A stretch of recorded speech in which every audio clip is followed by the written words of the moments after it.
WhatsApp आमचं जिथे तुम्ही तिथे आम्ही. नमस्कार, व्हॉट्सअप आमच्या न्यूज मध्ये आपले स्वागत आहे. आपल्या शहरातील ताज्या घडामोडी पाहण्यासाठी व्हॉट्सअप आमच्या न्यूजला लाईक करा, सबस्क्राईब करा. धन्यवाद. दोस्तों नमस्कार. दोस्ती काम नहीं आई और अमेरिकी राष्ट्रपति ट्रंप ने भारत पर 27% टैरिफ थोप दी. कूटनीति काम नहीं आई और चीन के साथ व्यापारिक रिश्ते बढ़ते चले गए, सीमा पर उसका कब्जा बढ़ते चला गया. अंतर्राष्ट्रीय तौर पर भारत की विदेश नीति रूस, अमेरिका और चीन को लेकर कहीं ज्यादा पिछड़ती चली गई और भारत कहां पर खड़ा है यह भारत को समझ में आया ही नहीं. और इन तमाम परिस्थितियों के बीच में जब जिक्र भारत के पड़ोसियों का होगा तो पड़ोसियों की कतार में कोई ऐसा देश नहीं जिसके साथ भारत के संबंध प्रगाढ़ हो, मजबूत हो. यहां तक कि जिस देश की उत्पत्ति भारत ने की यानी बांग्लादेश, वहां पर अल्पसंख्यक और खास तौर से हिंदुओं को लेकर जो परिस्थितियां बांग्लादेश के भीतर सत्ता परिवर्तन के बाद पनपी, उसमें न सिर्फ बीजेपी ने बल्कि संघ परिवार ने और खुद सरकार ने राष्ट्रीय अंतर्राष्ट्रीय तौर पर बहुत ही शोर मचाया और खुलकर कहा कि अंतर्राष्ट्रीय समुदाय को दबाव बनाना चाहिए कि बांग्लादेश में जो हिंदुओं के साथ हो रहा है वो बंद हो. यहां तक कि प्रधानमंत्री मोदी अमेरिका गए तो उन्होंने वहां पर अमेरिका की विदेश नीति तय करने वाले अधिकारियों से लेकर मंत्री और फिर राष्ट्रपति ट्रंप के साथ भी बातचीत में बांग्लादेश के हिंदुओं का मसला उठाया. लेकिन अंतर्राष्ट्रीय तौर पर कोई पहल वहां पर रह रहे हिंदुओं के साथ जो हो रही है उसको लेकर कोई आवाज कहीं से सुनाई नहीं दी. स्थिति तो इतनी विकट हो गई कि एक झटके में बांग्लादेश, जो एक वक्त नहीं बल्कि 1971 दिसंबर के बाद से भारत के सबसे करीब देशों में रहा और उसके साथ सामाजिक, आर्थिक, राजनीतिक संबंध रहे, कूटनीति तौर पर और वैदेशिक नीति के तौर पर बांग्लादेश के साथ भारत की दोस्ती प्रगाढ़ थी. लेकिन सत्ता परिवर्तन के बाद वही बांग्लादेश 50 बरस के बाद पाकिस्तान से न सिर्फ संबंध बनाता है बल्कि आर्थिक व्यापार की एक बड़ी शुरुआत करता है. वही बांग्लादेश चीन के साथ न सिर्फ मदद मांगता है और आर्थिक संबंध बनाने का जिक्र करता है बल्कि यहां तक कह देता है कि दरअसल आपको अगर समझना है बांग्लादेश की महत्ता को तो एक चीज जान लीजिए, आप नॉर्थ ईस्ट के तमाम राज्यों में जो भारत से सटे हुए हैं या भारत के हिस्से में आते हैं, उस पूरे इलाके में कोई भी एंट्री अगर चीन की होगी तो वह बांग्लादेश से होगी, क्योंकि बांग्लादेश समुद्र के किनारे है. यानी चीन के लिए रास्ता बांग्लादेश खोल रहा है. पाकिस्तान के साथ संबंध बनाकर बांग्लादेश एक नई विदेश नीति की रचना रच रहा है और लगातार भारत पर हमले इस दौर में शब्दों के जरिए और राजनीति और कूटनीति के जरिए बांग्लादेश ने खुलकर किया है. 2 दिन पहले बकायदा बांग्लादेश सरकार से जुड़े हुए अधिकारी ये कहने से चूकते नहीं हैं कि जो कुछ शेख हसीना की अवामी लीग के 1 लाख से ज्यादा सदस्य देश छोड़कर भाग गए, उन्होंने भारत में शरण ले रखी और इस बात का जिक्र सरकार के सूचना सलाहकार महफूज आलम करते हैं. यह कहने से इस दौर में बांग्लादेश चूका नहीं कि आपने शेख हसीना का प्रत्यार्पण क्यों नहीं किया है, आपने उनको पनाह अपने देश में क्यों दे रखी है और क्यों हम आपके साथ संबंध बनाएं. इस दौर में राष्ट्रीय स्वयंसेवक संघ ने तो बकायदा कह दिया कि बांग्लादेश में जो हिंदू रह रहे हैं उनके सामने जो मुश्किल हालात हैं उसमें अंतर्राष्ट्रीय समुदाय को समझना और समझाना होगा और भारत को भी इस दिशा में सोचना होगा कैसे डीप स्टेट की परिकल्पना ने एक ऐसी परिस्थिति बना रखी है बांग्लादेश के भीतर जहां हिंदुओं को परेशानी हो रही है. यह एक पृष्ठभूमि है उस परिप्रेक्ष्य में जिसकी अगुवाई इस दौर में प्रधानमंत्री नरेंद्र मोदी कर रहे हैं, क्योंकि वह बैठक के सिलसिले में थाईलैंड गए, बैंकॉक में गए। बिम्स्टेक 7 देशों को लेकर यह बनाया गया है और उसमें एक देश बांग्लादेश भी है, क्योंकि बे ऑफ बंगाल से जुड़ा हुआ यह 7 देशों का जो संगठन है, जो आपसी व्यापार, आपसी संबंध, आपसी सांस्कृतिक परिस्थितियों को जोड़कर रखता है। इसमें नेपाल भी है, श्रीलंका भी है, म्यांमार भी है, इसमें बांग्लादेश भी है, इसमें थाईलैंड भी है। लेकिन इन सब मुलाकातों के बीच, बातचीत के बीच, भारत के प्रधानमंत्री अलग से मुलाकात करते हैं मोहम्मद यूनुस, जो इस वक्त बांग्लादेश को चला रहे हैं, जो चीन गए, जिन्होंने पाकिस्तान के साथ नए संबंधों के लिए हाथ बढ़ाया। उसी की मुलाकात के बीच में यह बात सामने आई, क्या वाकई भारत ने कोई कठोर कदम रखा है या नहीं रखा है, बातों का सिलसिला कैसे उठाया है। क्योंकि एक क्षण के लिए सोचिए, 1971 में उस वक्त सवाल हिंदुओं का नहीं था, भारतीयों का नहीं था, पूर्वी पाकिस्तान हुआ करता था 1971 में, बांग्लादेश तब बना नहीं था। और मुक्ति वाहिनी जो वहां आंदोलन कर रही थी, जिसके पास हथियार नहीं थे, आंदोलनरत थी, अपने अधिकारों की लड़ाई लड़ रही थी, उस वक्त इंदिरा गांधी के सामने यह संवाद किया गया मुक्ति वाहिनी के जरिए कि आप हमारी मदद कीजिए। और इंदिरा गांधी ने अंतर्राष्ट्रीय तौर पर हर देश के सामने इस बात का जिक्र किया, यहां तक कि अमेरिका निक्सन के सामने भी इस बात का जिक्र किया कि वहां पर जो हालात है वो मानवाधिकार के खिलाफ परिस्थितियां बनी हुई है। दुनिया के किसी भी देश ने नहीं सुनी और उसके बाद इंदिरा गांधी ने निर्णय ले लिया कि अब वह खुद पूर्वी पाकिस्तान पर हमला करेगी और मुक्ति वाहिनी को आजादी दिलाएगी। और फिर बांग्लादेश का जन्म हुआ। उस दौर में अमेरिका का 7वां बेड़ा तो खुसने को तैयार था। हालांकि रशिया ने खामोशी बरती हुई थी, लेकिन उन तमाम परिस्थितियों में दुनिया का कोई देश भारत के साथ खड़ा नहीं था जब बांग्लादेश बनाने की दिशा में इंदिरा गांधी बढ़ चुकी थी। और आज की तारीख में बांग्लादेश कहता है 1 लाख से ज्यादा अवामी लीग के कार्यकर्ता भारत में शरण लिए हुए हैं। और इन परिस्थिति में भारत शेख हसीना को रखकर यह बता रहा है कि वो बांग्लादेश के खिलाफ है। और उस परिस्थिति के भीतर हिंदुओं का सवाल और इन सब में प्रधानमंत्री मोदी की मुलाकात जो आज ही हुई, यह बताने के लिए काफी है क्या इस दौर में भारत की कूटनीति, अर्थनीति, अंतर्राष्ट्रीय संबंध, विदेश नीति सब कुछ नतमस्तक हो गए हैं।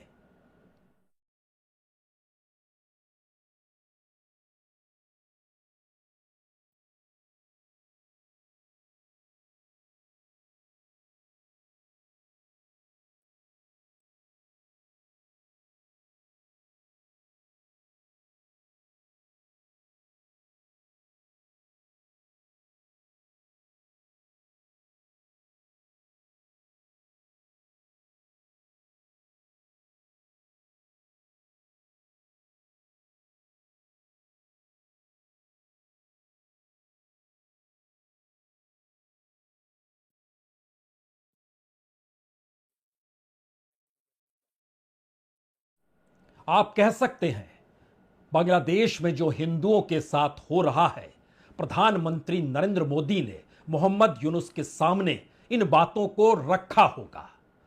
सवाल है कि भारत की मौजूदगी बांग्लादेश के सामने कैसी होनी चाहिए।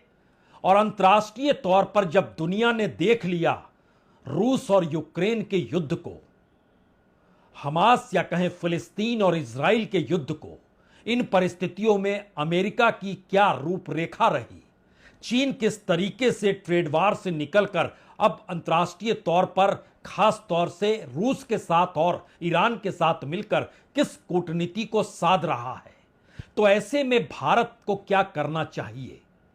भारत को बैठकर जो बातचीत हुई उसके बाद विदेश मंत्रालय के अधिकारी सामने भी आए और यह सवाल भी पूछा गया इस मुलाकात में प्रधानमंत्री मोदी ने क्या कहा। सिर्फ एक लाइन, वो भी आखिरी की लाइन, जिसमें बांग्लादेश में रह रहे माइनॉरिटीज का जिक्र और उस माइनॉरिटीज के साथ हिंदुओं का जिक्र किया गया कि देखिए वहां जो हिंदुओं के साथ हो रहा है उनकी सेफ्टी और सिक्योरिटी माइनॉरिटीज को लेकर, इंक्लूडिंग हिंदूज।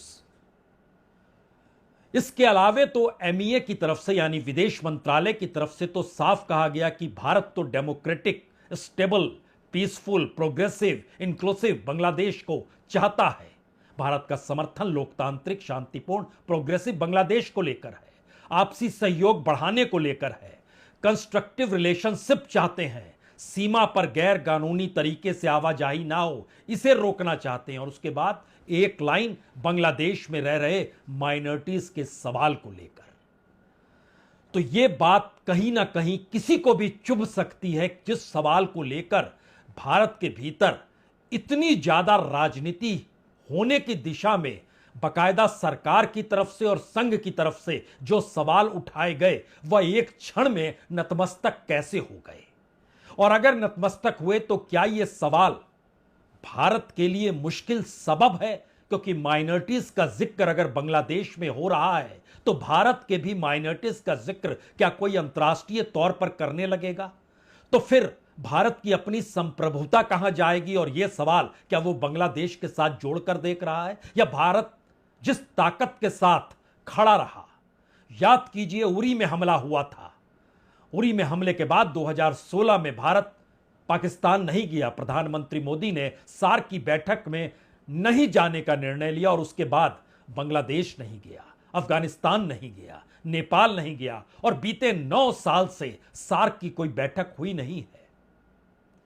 भारत की ताकत का एहसास तो इस पूरे क्षेत्र में एक वक्त में बाखूबी हर देश जानता था, वो मालदीव हो, वो श्रीलंका हो, वो नेपाल ही क्यों ना हो। लेकिन इन परिस्थितियों में क्या कोई नहीं जानता है, या बिल्कुल अलग तरीके से भारत की कूटनीति इस दौर में चल पड़ी है और प्रधानमंत्री मोदी एक बिल्कुल नई लकीर खींच रहे हैं? खुद सुनिए एमईए का क्या कहना है। Prime Minister also met today with Professor Mohammad Yunus, the Chief Advisor of the Interim Government of Bangladesh. Prime Minister reiterated India's support for a democratic, stable, peaceful, progressive and inclusive Bangladesh.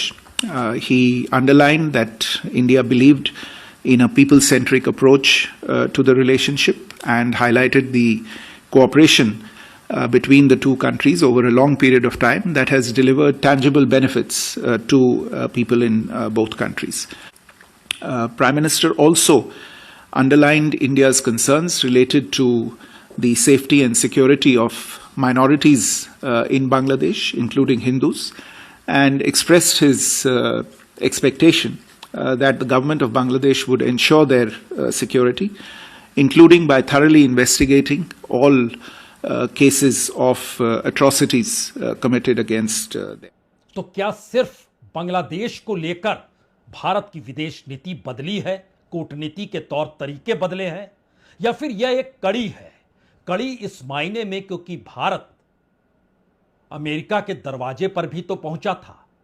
अमेरिकी राष्ट्रपति के समारोह में भारत को invitation नहीं था, भारत के प्रधानमंत्री को इनविटेशन नहीं था। शपथ ग्रहण को लेकर दुनिया के 5 देशों के राष्ट्राध्यक्षों को जरूर निमंत्रण दिया गया था, लेकिन इन सब के बावजूद भी my best friend Narendra Modi को बार बार ट्रंप कहने से चूके नहीं। और इन तमाम परिस्थितियों के बीच जब सवाल टैरिफ का आया, टैक्स बढ़ाने का आया, जो भारत माल अमेरिका में भेजता है, तब यह सवाल बड़ा हो गया, क्या वाकई माय बेस्ट फ्रेंड या फिर इंडिया के साथ जो समझौते और संबंध बनाने के तौर तरीके थे उसमें अब अमेरिका फर्स्ट है? और भारत के ऊपर जो 27% टैक्स लगा दिया गया, इससे भारत पर क्या असर पड़ेगा? इस दौर में प्रधानमंत्री ने खामोशी बरती हुई है, मौन व्रत धारण कर लिया है, क्योंकि भारत किस रूप में प्रभावित है इसका एक हिस्सा तो सिर्फ इस रूप में समझ लीजिए कि कल टैरिफ के ऐलान के बाद भारत में फार्मा सेक्टर बड़ी राहत महसूस कर रहा था कि वहां पर टैक्स नहीं लगा। हमारी टीम ने बताया कि भारत तकरीबन फार्मा सेक्टर का जो माल अमेरिका भेजता है हर बरस, वो $12.7 बिलियन निर्यात करता है। लेकिन कल रात ट्रंप ने कहा कि मुझे लगता है कि फार्मा में टैरिफ उस स्तर पर आने वाला है जो आपने पहले कभी नहीं देखा होगा। हम अभी फर्मा पर विचार कर रहे हैं और यह एक अलग कैटेगरी है और हम जल्द ही इसकी घोषणा करेंगे। हुआ क्या? धड़धड़ा के भारत का शेयर बाजार ढढ़ा गया। एक झटके में 1000 पॉइंट नीचे आ गया। तकरीबन 9.5-10 लाख करोड़ का एक झटके में भारत के निवेशकों का पैसा खिसक गया। कल तकरीबन 2 लाख करोड़ का यानी 11-12 लाख करोड़ का खास तौर से टैरिफ के ऐलान के बाद शेयर मार्केट के भीतर निवेशकों का पैसा कैसे डूब रहा है इसको लेकर भूचाल आ गया है। लेकिन सवाल अब उसके आगे का है। शेयर बाजार से हटकर जिन क्षेत्रों में अब जो असर पड़ने वाला है उसमें बड़ा सवाल तो यह भी है कि एग्रीकल्चर से लेकर छोटे उद्योगों तक इसका असर पड़ेगा। क्योंकि एक तरफ फर्मा का जिक्र आप करते हैं तो शेयर बाजार में वो औरो फर्मा हो, लारूस लैब्स हो, आईपीसी लैब्स हो, ल्यूपिन फर्मा हो, ग्रैन्युल्स इंडिया हो, सबके शेयर ढहढाते हैं और एक झटके में शेयर बाजार लगभग 9.5 लाख से 10 लाख करोड़ तक नीचे आ जाता है। अब यहां पर सवाल उसके आगे का है, क्या वाकई ये असर जो व्यापक हो रहा है, जो कि टैरिफ के साथ होगा, उसमें एग्रीकल्चर का क्षेत्र, उसमें छोटी इंडस्ट्री से जुड़ा हुआ मामला, इस देश के भीतर डायमंड और जेवर जो बनते हैं वह, जो केमिकल्स हैं, जो खिलौने हैं, जो इलेक्ट्रिकल पार्ट्स हैं, सारे के सारे उस गिरफ्त में आएंगे। लेकिन प्रधानमंत्री मोदी ने मौन धारण कर लिया। कल कॉमर्स मिनिस्ट्री ने कहा भी तो इतना ही भर कहा कि दरअसल ये सारी परिस्थितियों पर हम निगरानी रख रहे हैं, आकलन कर रहे हैं और शायद इसीलिए आज पार्लियामेंट के भीतर और उसकी चौखट पर खड़े होकर तमाम पॉलिटिकल पार्टीज के नेताओं को कहना पड़ा या कहते हुए दिखाई दिए कि जो टैरिफ की मार है उस पर भारत सरकार मौन क्यों है। ये कौन सी दोस्ती, कौन सी यारी है? क्या ये हमारी कूटनीति और हमारी विदेश नीति का नतमस्तक होना है? चाहिए नहीं चाहिए नहीं चाहिए, छोटे उद्योग पे टैरिफ नहीं चाहिए नहीं चाहिए नहीं चाहिए। मोदी सरकार जवाब दो, सदन में आके जवाब दो। तो क्या अमेरिका के सामने नतमस्तक और अब बांग्लादेश के सामने भी नतमस्तक? यह कौन सी कूटनीति है? क्योंकि इसके ठीक समानांतर एक कदम और पहले बढ़ाइए तो क्या चीन के सामने भी भारत नतमस्तक है?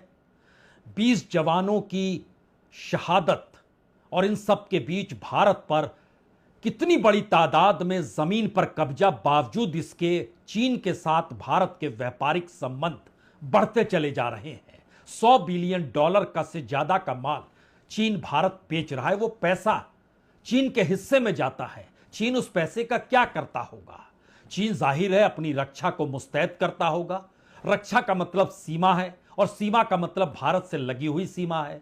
तो क्या भारत चीन के सामने भी नतमस्तक है? क्योंकि भारत की जमीन पर चीन अगर कब्जा किए हुए है और भारत उसके साथ व्यापार लगातार बढ़ा रहा है और बढ़ते ही चला जा रहा है, तो एक क्षण के लिए क्या भारत का अतीत कभी ऐसा रहा है? खासतौर से बांग्लादेश को लेकर तो बिल्कुल नहीं रहा। हमें इसलिए ये बात याद आती है क्योंकि खुद इंदिरा गांधी, एक किताब हमारे पास है, ये किताब दरअसल इंदिरा गांधी के भाषणों को लेकर है, जो चुनिंदा भाषण इंदिरा गांधी के हैं। उसमें जब वो पहली बार दिसंबर 1971 जब बांग्लादेश बन गया तो उसके बाद वह शिलोंग पहुंची थी।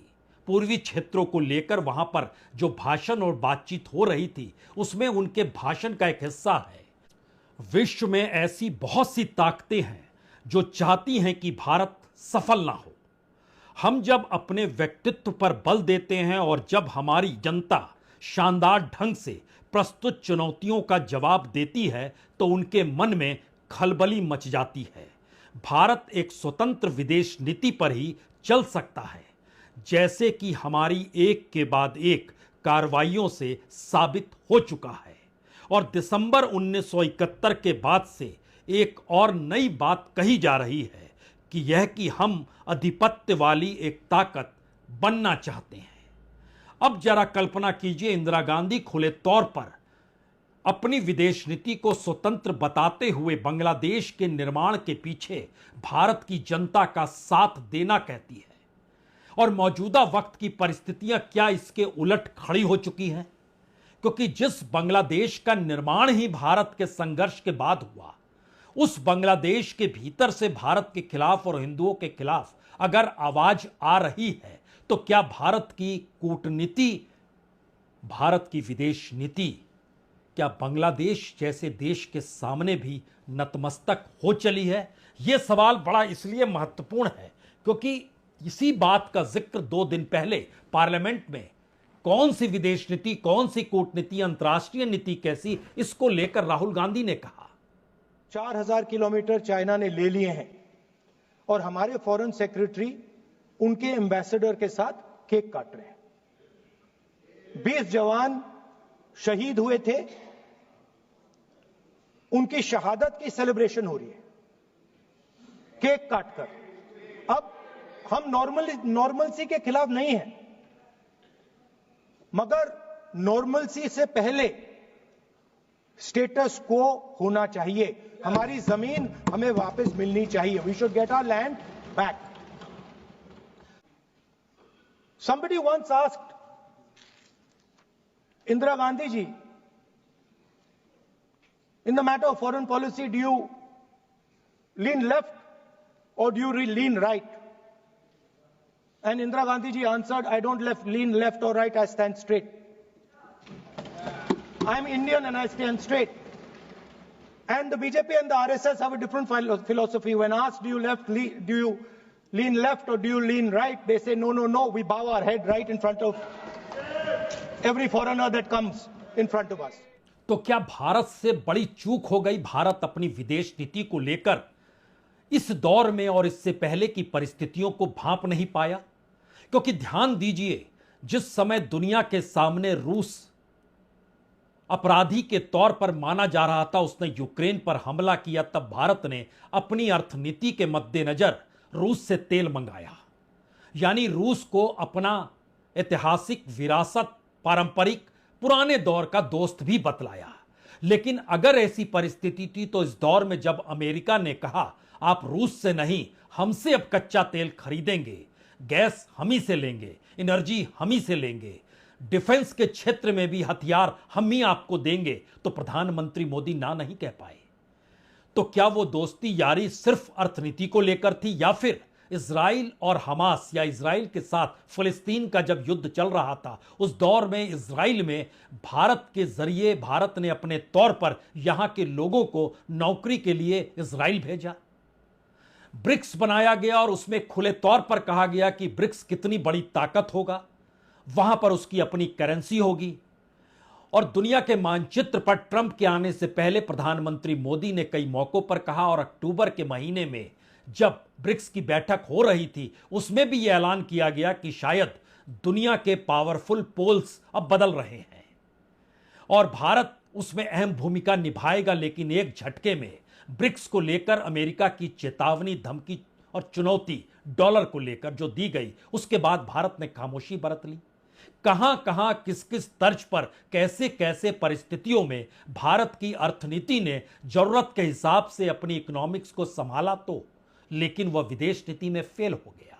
और विदेश नीति जब आगे बढ़ी तो अर्थनीति को फेल कर गई, क्योंकि इस दौर में ना तो हम टैरिफ को संभाल पाने की स्थिति में हैं, ना चीन से जो माल आ रहा है जिस पर भारत का पूरा मेक इन इंडिया टिका हुआ है उसको हम बंद कर पाने की स्थिति में है, ना रशिया के साथ खुलकर अब तेल ले पाने की स्थिति में है, ना ब्रिक्स के जरिए जिस इकोनॉमी को डेवलप करने की सोच रहे थे ना अब उसे विकसित कर पाने की सोच भी पा रहे हैं। और इन सब के बीच सवाल मौजूदा सत्ता का, मौजूदा बीजेपी सत्ताधारी पार्टी का हिंदू शब्द से बड़ा रोमांस है और बड़े तरीके से करीबी है। उस हिंदुओं के सवाल से जूझते हुए बांग्लादेश में जो हिंदुओं के साथ हुआ, वहां भी भारत नतमस्तक हो गया। ऐसी परिस्थिति भारत की कूटनीति और विदेश नीति की तो कभी नहीं थी। चलते चलते आपको याद करा दें, जब युद्ध हो रहा था पाकिस्तान के खिलाफ, लाल बहादुर शास्त्री प्राइम मिनिस्टर थे, तो उन्होंने जय जवान जय किसान का नारा दिया था। इस देश के जवानों के साथ किसान भी खड़े हो जाएं। और उस वक्त उन्होंने मनोज कुमार को बुलाकर कहा था, जो भारत कुमार के नाम से जाने जाते हैं, उनका आज निधन हो गया। उनसे कहा था एक फिल्म बनाइए जिसमें जवान और किसान एक साथ नजर आए। वो फिल्म बनी, फिल्म चली, आज भी लोगों के जहन में है। मनोज कुमार को तो आज श्रद्धांजलि दी जाए, लेकिन इस दौर में नतमस्तक होने की प्रक्रिया में बॉलीवुड से भी वैसी फिल्में बनाई जाने लगी जो अपने आप में एक अघोषित डायरियां हैं और उसके आश्रय भारत के भीतर सामाजिक आर्थिक तौर पर प्रभावित करने वाली स्थितियां हैं। शायद इसीलिए इंदिरा गांधी ने कहा था, देश की जनता साथ थी तो हमने बांग्लादेश बनाकर दिखा दिया। इस दौर में देश की जनता साथ है और हिंदुओं को लेकर भी सवाल वहां के मुखिया के सामने प्रधानमंत्री मिलकर एक लाइन कह रहे हैं, माइनॉरिटीज की सेफ्टी का ख्याल रखिए। बहुत बहुत शुक्रिया, बहुत बहुत शुक्रिया।